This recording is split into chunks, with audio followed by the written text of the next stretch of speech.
The Life and Adventures of Nicholas Nickleby by Charles Dickens. Chapter 38 comprises certain particulars arising out of a visit of condolence, which may prove important hereafter. Smike unexpectedly encounters a very old friend who invites him to his house and will take no denial. Quite unconscious of the demonstrations of their amorous neighbour, or their effects upon the susceptible bosom of her mamma, Kate Nickleby had by this time begun to enjoy a settled feeling of tranquillity and happiness, to which even in occasional and transitory glimpses she had long been a stranger. Living under the same roof with the beloved brother from whom she had been so suddenly and hardly separated, with a mind at ease and free from any persecutions which could call a blush into her cheek or a pang into her heart, she seemed to have passed into a new state of being. Her former cheerfulness was restored, her step regained its elasticity and lightness, the colour which had forsaken her cheek visited it once again, and Kate Nickleby looked more beautiful than ever. Such was the result to which Miss La Creevy's ruminations and observations led her, when the cottage had been, as she emphatically said, thoroughly got to rights, from the chimney-pots to the street-door scraper, and the busy little woman had at length a moment's time to think about its inmates. "Which I declare I haven't had since I first came down here," said Miss La Creevy, "for I have thought of nothing but hammers, nails, screwdrivers, and gimlets, morning, noon, and night." "You never bestowed one thought upon yourself, I believe," returned Kate, smiling. "Upon my word, my dear, when there are so many pleasanter things to think of, I should be a goose if I did," said Miss La Creevy. "By the by, I have thought of somebody too. Do you know that I observe a great change in one of this family? A very extraordinary change." "In whom?"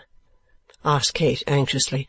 "Not in—" "Not in your brother, my dear," returned Miss La Creevy, anticipating the close of the sentence, "for he is always the same affectionate, good-natured, clever creature, with a spice of the, I won't say who, in him, when there's any occasion, that he was when I first knew you.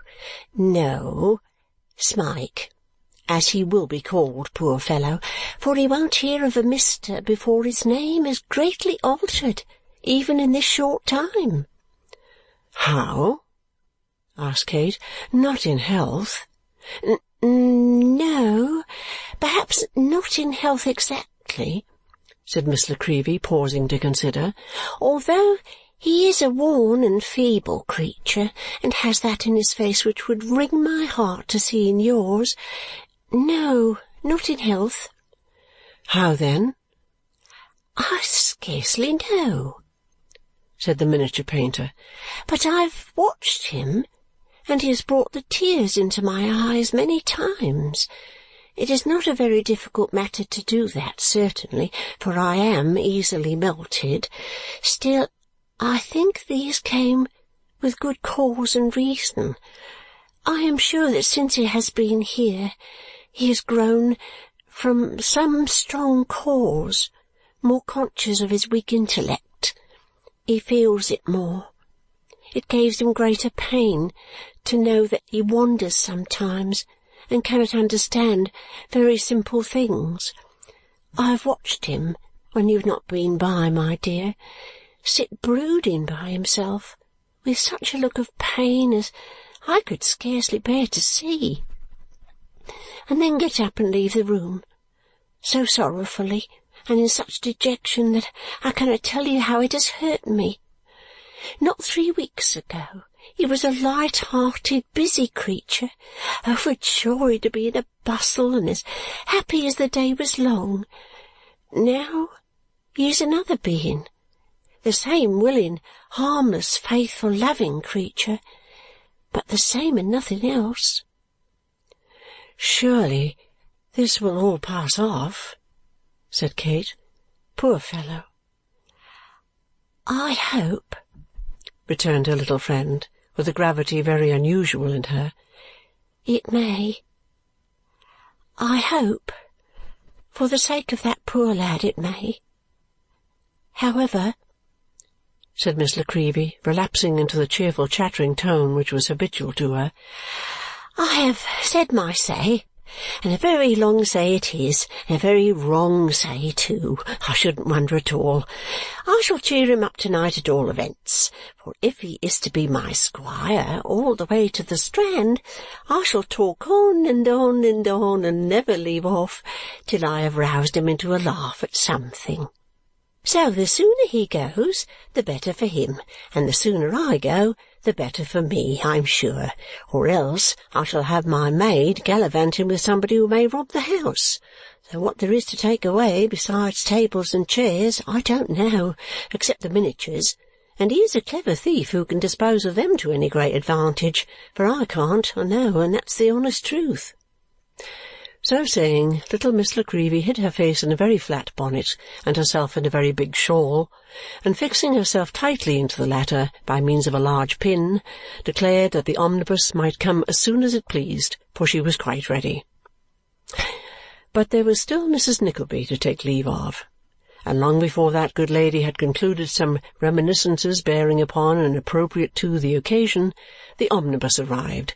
This put Miss La Creevy in a great bustle, in consequence whereof, as she secretly rewarded the servant girl with 18 pence behind the street door, she pulled out of her reticule 10 penn'orth of halfpence, which rolled into all possible corners of the passage and occupied some considerable time in the picking up. This ceremony had, of course, to be succeeded by a second kissing of Kate and Mrs. Nickleby, and a gathering together of the little basket and the brown paper parcel, during which proceedings the omnibus, as Miss La Creevy protested, swore so dreadfully that it was quite awful to hear it. At length and at last it made a feint of going away, and then Miss La Creevy darted out and darted in, apologizing with great volubility to all the passengers and declaring that she wouldn't purposely have kept them waiting on any account whatever. While she was looking about for a convenient seat, the conductor pushed Smike in and cried that it was all right, though it wasn't, and away went the huge vehicle with the noise of 6 brewers' drays at least. Leaving it to pursue its journey at the pleasure of the conductor aforementioned, who lounged gracefully on his little shelf behind, smoking an odoriferous cigar, and leaving it to stop, or to go on, or gallop, or crawl, as that gentleman deemed expedient and advisable, this narrative may embrace the opportunity of ascertaining the condition of Sir Mulberry Hawk, and to what extent he had, by this time, recovered from the injuries consequent on being flung violently from his cabriolet under the circumstances already detailed. With a shattered limb, a body severely bruised, a face disfigured by half-healed scars, and pallid from the exhaustion of recent pain and fever, Sir Mulberry Hawk lay stretched upon his back on the couch to which he was doomed to be a prisoner for some weeks yet to come. Mr. Pike and Mr. Pluck sat drinking hard in the next room, now and then varying the monotonous murmurs of their conversation with a half-smothered laugh, while the young lord, the only member of the party who was not thoroughly irredeemable and who really had a kind heart, sat beside his mentor with a cigar in his mouth and read to him by the light of a lamp such scraps of intelligence from a paper of the day as were most likely to yield him interest or amusement. "Curse those hounds!"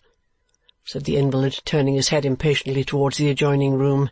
"Will nothing stop their infernal throats!" Messrs. Pike and Pluck heard the exclamation and stopped immediately, winking to each other as they did so and filling their glasses to the brim as some recompense for the deprivation of speech. "Damn!" muttered the sick man between his teeth and writhing impatiently in his bed. "Isn't this mattress hard enough, and the room dull enough, and pain bad enough, but they must torture me? What's the time?" 8:30, replied his friend. "Here, draw the table nearer, and let us have the cards again," said Sir Mulberry. "More piquet? Come." It was curious to see how eagerly the sick man, debarred from any change of position save the mere turning of his head from side to side, watched every motion of his friend in the progress of the game, and with what eagerness and interest he played, and yet how warily and coolly. His address and skill were more than 20 times a match for his adversary, who could make little head against them, even when fortune favoured him with good cards, which was not often the case. Sir Mulberry won every game, and when his companion threw down the cards and refused to play any longer, thrust forth his wasted arm and caught up the stakes with a boastful oath, and the same hoarse laugh, though considerably lowered in tone, that had resounded in Ralph Nickleby's dining-room months before. While he was thus occupied, his man appeared to announce that Mr. Ralph Nickleby was below and wished to know how he was to-night. "Better," said Sir Mulberry impatiently. "Mr. Nickleby wishes to know, sir." "I tell you, better," replied Sir Mulberry, striking his hand upon the table.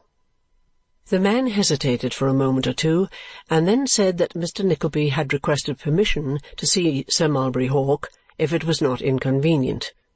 "It is inconvenient. I can't see him. I can't see anybody," said his master, more violently than before. "You know that, you blockhead." "I am very sorry, sir," returned the man, "but Mr. Nickleby pressed so much, sir." The fact was that Ralph Nickleby had bribed the man, who, being anxious to earn his money with a view to future favours, held the door in his hand and ventured to linger still. "Did he say whether he had any business to speak about?" inquired Sir Mulberry after a little impatient consideration. "No, sir.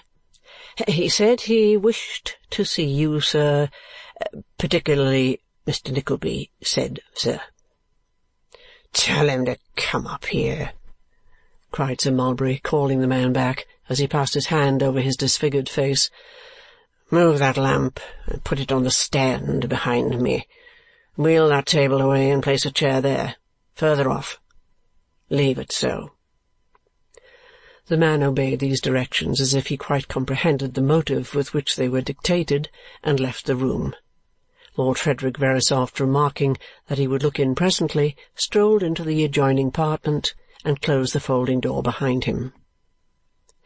Then was heard a subdued footstep on the stairs, and Ralph Nickleby, hat in hand, crept softly into the room with his body bent forward as if in profound respect, and his eyes fixed upon the face of his worthy client.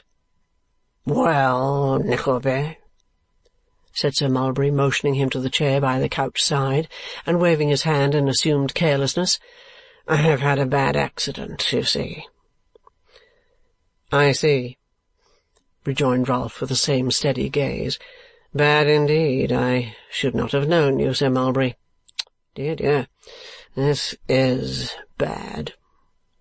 Ralph's manner was one of profound humility and respect, and the low tone of voice was that which the gentlest consideration for a sick man would have taught a visitor to assume.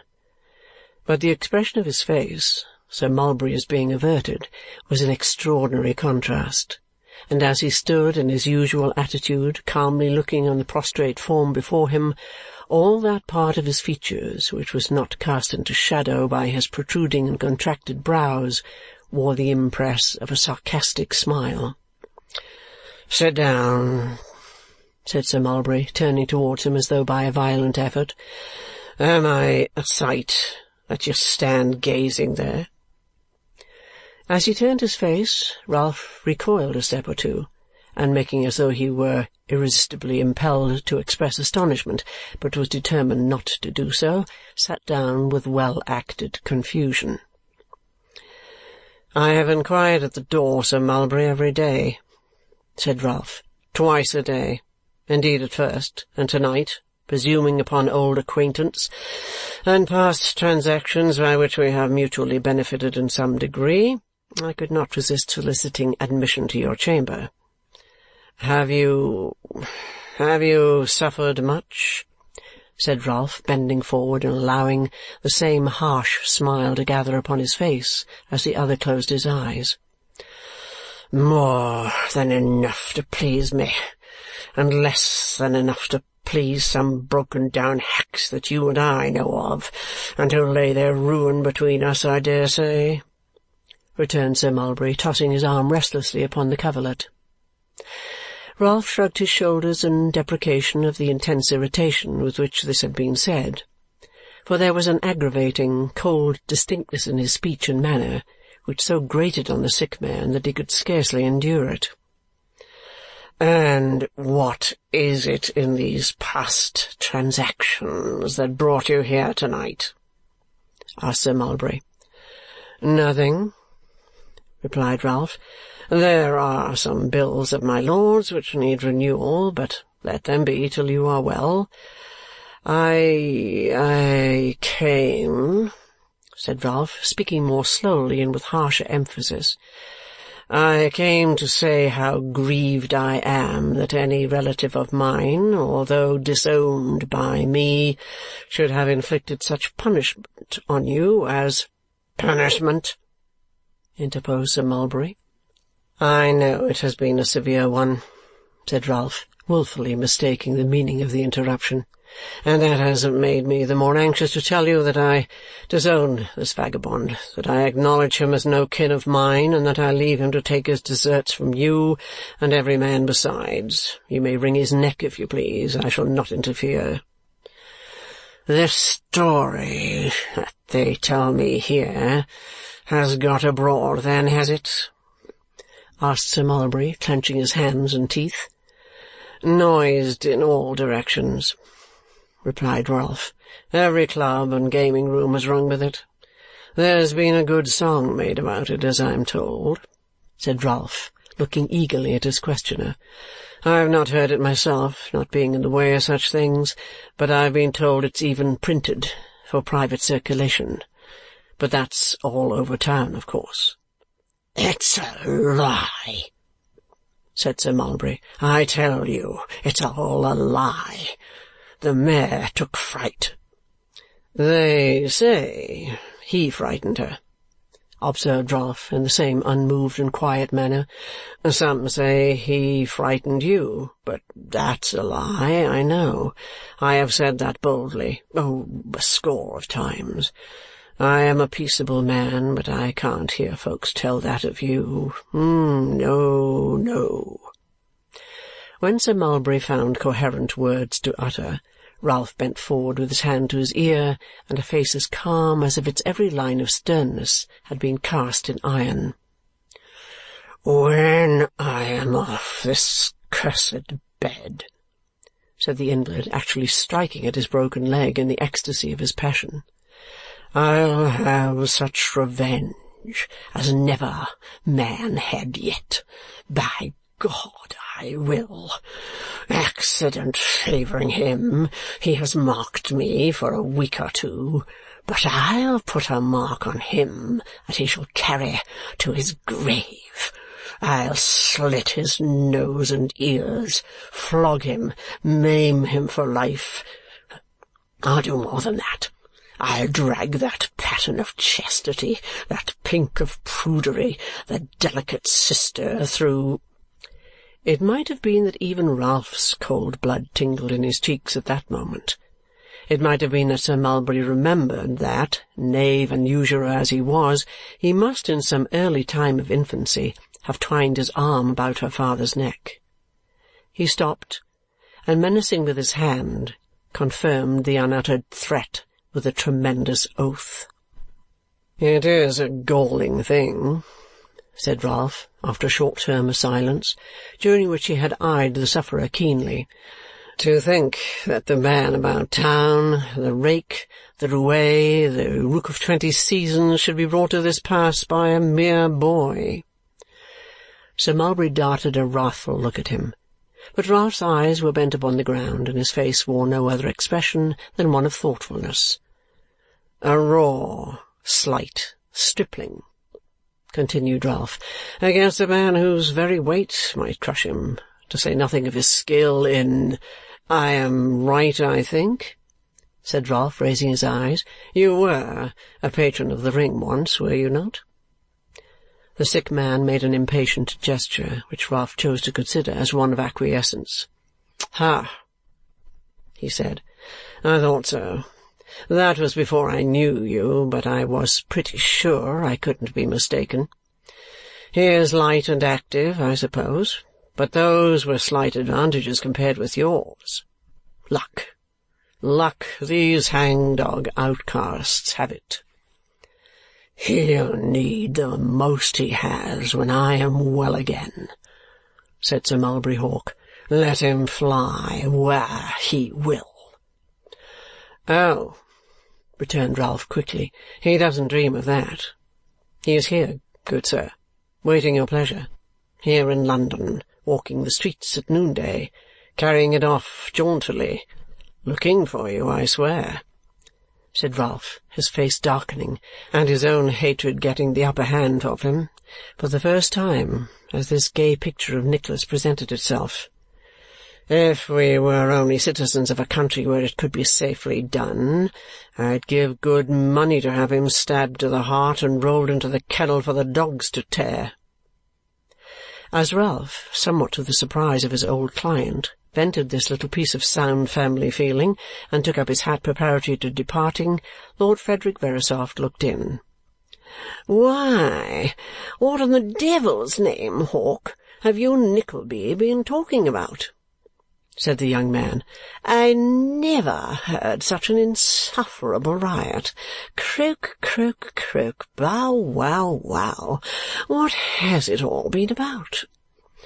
"Sir Mulberry has been angry, my lord," said Ralph, looking towards the couch. "Not about money, I hope? Nothing has gone wrong in business, has it, Nickleby?"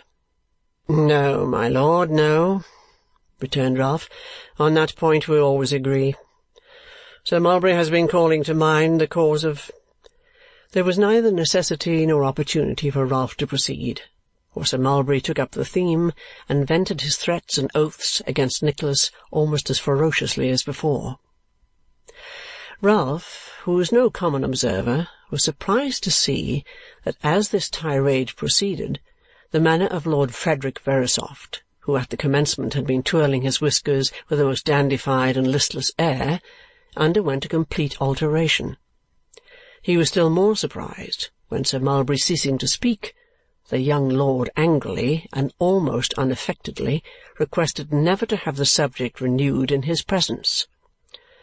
"Mind that, Hawk," he added with unusual energy.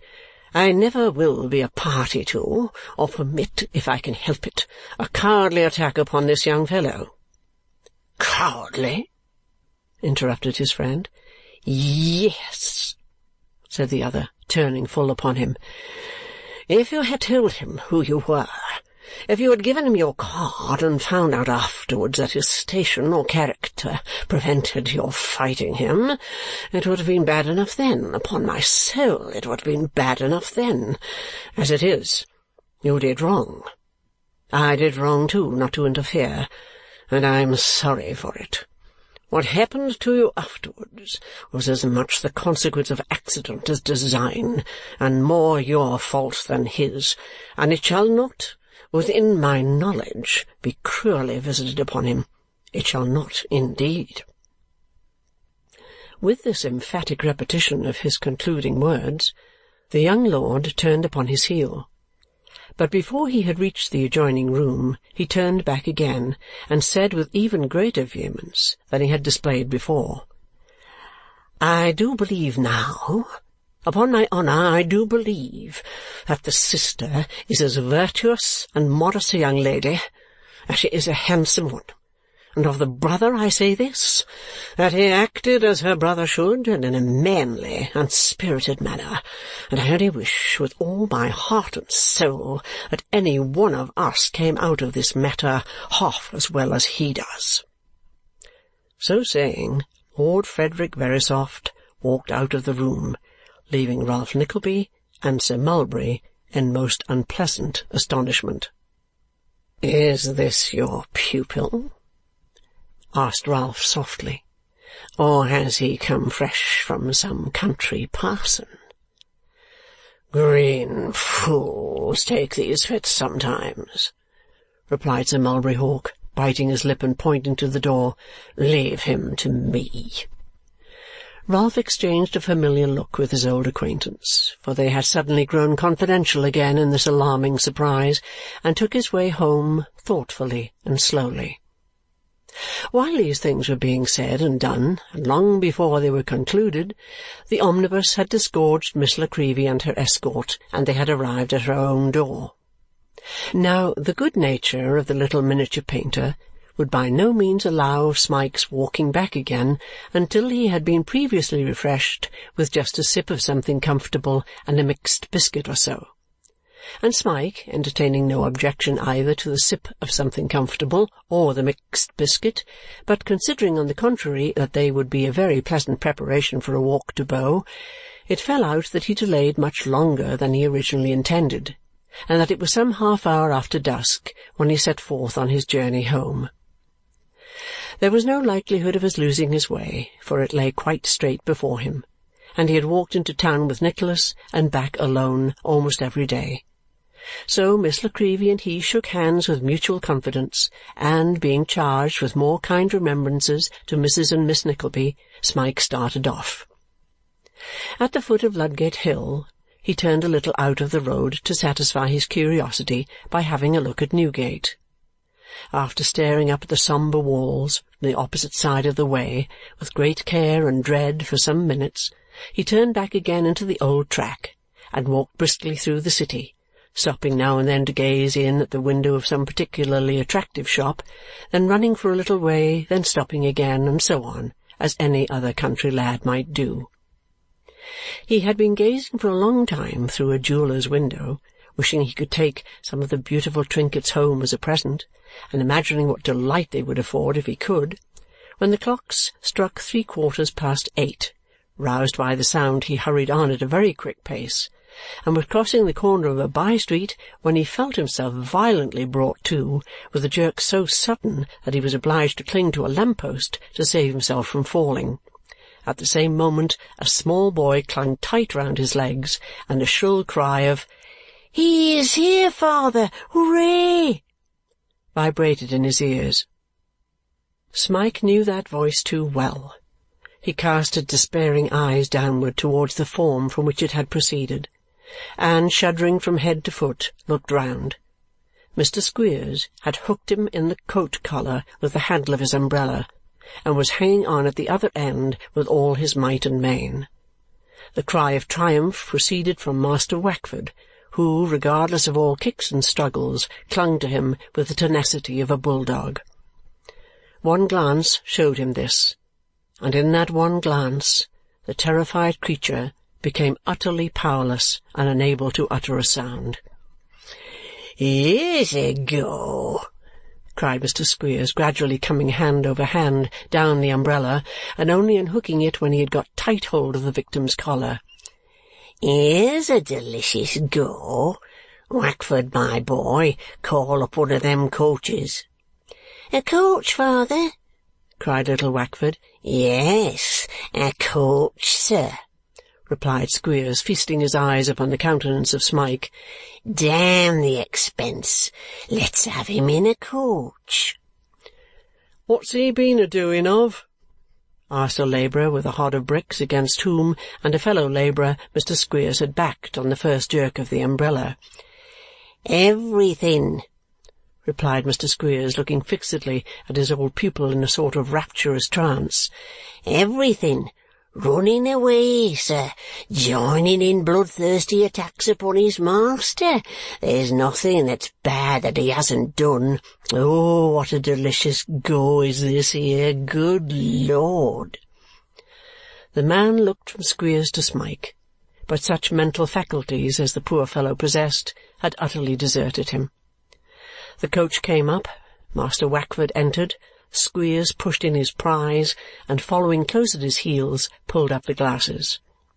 The coachman mounted his box and drove slowly off, leaving the two bricklayers and an old apple-woman and a town-made little boy returning from an evening school, who had been the only witness of the scene, to meditate upon it at their leisure. Mr. Squeers sat himself down on the opposite seat to the unfortunate Smike, and, planting his hands firmly on his knees, looked at him for some 5 minutes, when, seeming to recover from his trance, he uttered a loud laugh and slapped his old pupil's face several times, taking the right and left sides alternately. "It isn't a dream," said Squeers. "That's real flesh and blood. I know the feel of it." And being quite assured of his good fortune by these experiments, Mr. Squeers administered a few boxes on the ear, lest the entertainments should seem to partake of sameness, and laughed louder and longer at every one. "Your mother will be fit to jump out of her skin, my boy, when she hears of this," said Squeers to his son. "Oh, won't she though, father?" replied Master Wackford. "To think," said Squeers, "that you and me should be turning out of a street and come upon him at the very nick, and that I should have him tight at only one cast of the umbrella, as if I had hooked him with a grappling iron. Didn't I catch hold of his leg neither, father?" said little Wackford. "You did, like a good 'un, my boy," said Mr. Squeers, patting his son's head. "And you shall have the best button-over jacket and waistcoat that the next new boy brings down as a reward of merit. Mind that. You always keep on in the same path and do them things that you see your father do, and when you die you'll go right slap to heaven, and no questions asked." Improving the occasion in these words, Mr. Squeers patted his son's head again, and then patted Smike's, but harder, and inquired in a bantering tone how he found himself by this time.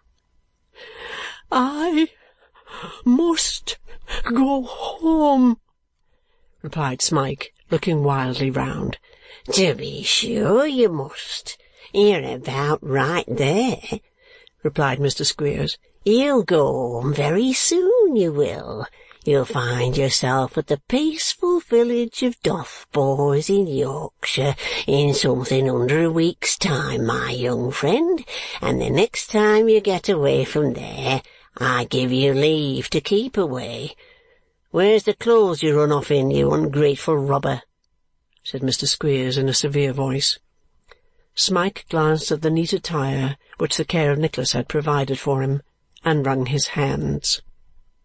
"Do you know that I could hang you up outside of the Old Bailey for making away with them articles of property?"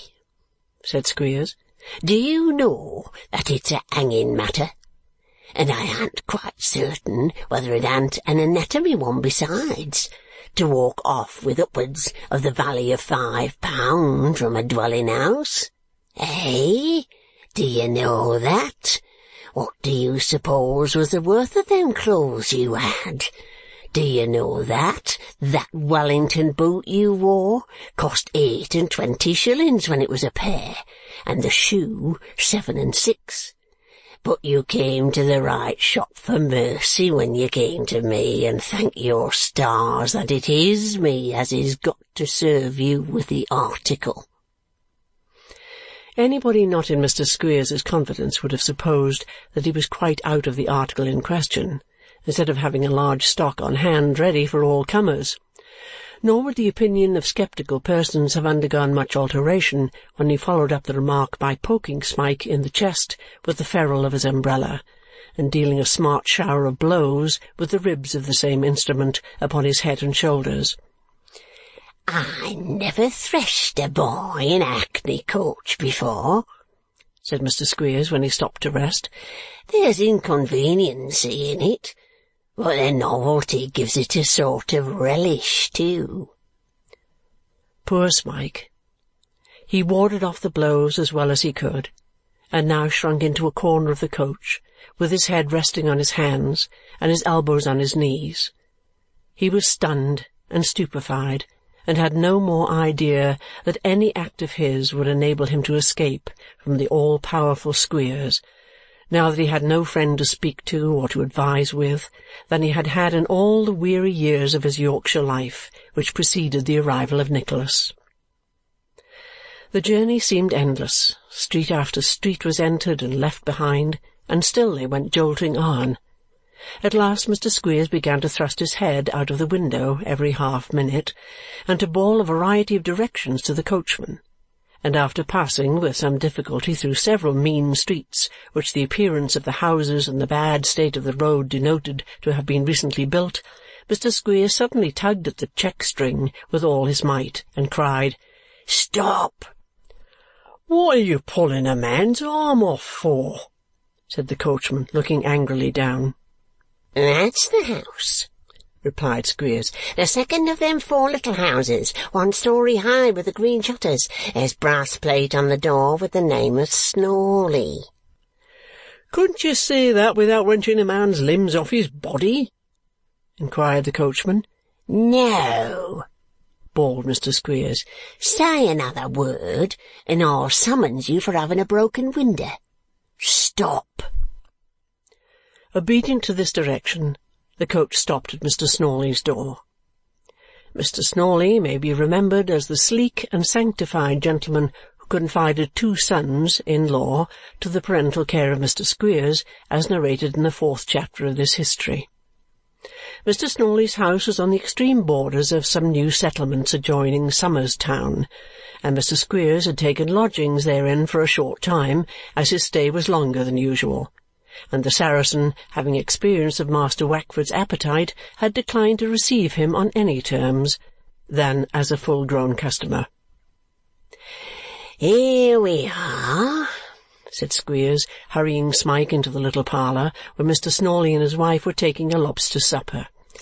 "Here's the vagrant, the felon, the rebel, the monster of unthankfulness." "What? "The boy that ran away?" cried Snawley, resting his knife and fork upright on the table and opening his eyes to their full width.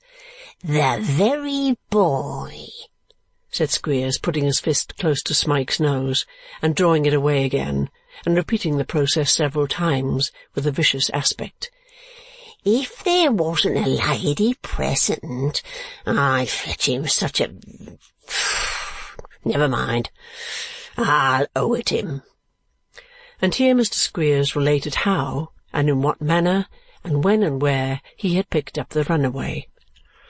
"It's clear that there has been a providence in it, sir," said Mr. Snawley, casting down his eyes with an air of humility and elevating his fork with a bit of lobster on the top of it towards the ceiling. "Providence is against him, no doubt," replied Mr. Squeers, scratching his nose. "Of course, that was to be expected. Anybody might have known that."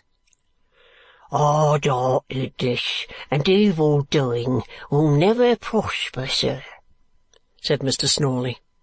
"Never was such a thing known," rejoined Squeers, taking a little roll of notes from his pocket-book to see that they were all safe. "I have been, Mr. Snawley," said Mr. Squeers when he had satisfied himself upon this point, "I have been that chap's benefactor, feeder, teacher, and clother. I have been that chap's classical, commercial, mathematical, philosophical, and trigonomical friend. My son, my only son, Wackford, has been his brother. Mrs. Squeers has been his mother, grandmother, aunt, and I may say uncle too, all in one. She never cottoned to anybody, except them 2 engaging and delightful boys of yours, and she cottoned to this chap. What's my return? What's come of my milk of human kindness? It turns into curds and whey when I look at him." "Well it may, sir," said Mrs. Snawley. "Oh, well it may, sir." "Where has she been all this time?" inquired Snawley. "Has she been living with—" "Ah, sir," interposed Squeers, confronting him again, "have you been a-living with that there devilish Nickleby, sir?" But no threats or cuffs could elicit from Smike one word of reply to this question. For he had internally resolved that he would rather perish in the wretched prison to which he was again about to be consigned than utter one syllable which could involve his first and true friend. He had already called to mind the strict injunctions of secrecy as to his past life, which Nicholas had laid upon him when they travelled from Yorkshire, and a confused and perplexed idea that his benefactor might have committed some terrible crime in bringing him away, which would render him liable to heavy punishment if detected, had contributed in some degree to reduce him to his present state of apathy and terror. Such were the thoughts, if to visions so imperfect and undefined as those which wandered through his enfeebled brain the term can be applied, which were present to the mind of Smike, and rendered him deaf alike to intimidation and persuasion. Finding every effort useless, Mr. Squeers conducted him to a little back room upstairs where he was to pass the night, and taking the precaution of removing his shoes and coat and waistcoat, and also of locking the door on the outside lest he should muster up sufficient energy to make an attempt at escape, that worthy gentleman left him to his meditations. What those meditations were, and how the poor creature's heart sunk within him when he thought, when did he for a moment cease to think, of his late home and the dear friends and familiar faces with which it was associated, cannot be told. To prepare the mind for such a heavy sleep, its growth must be stopped by rigour and cruelty in childhood. There must be years of misery and suffering, lightened by no ray of hope. The chords of the heart, which beat a quick response to the voice of gentleness and affection, must have rusted and broken in their secret places, and bear the lingering echo of no old word of love or kindness. Gloomy indeed must have been the short day, and dull the long, long twilight preceding such a night of intellect as his. There were voices which would have roused him, even then, but their welcome tones could not penetrate there, and he crept to bed the same listless, hopeless, blighted creature that Nicholas had first found him at the Yorkshire school. Chapter 38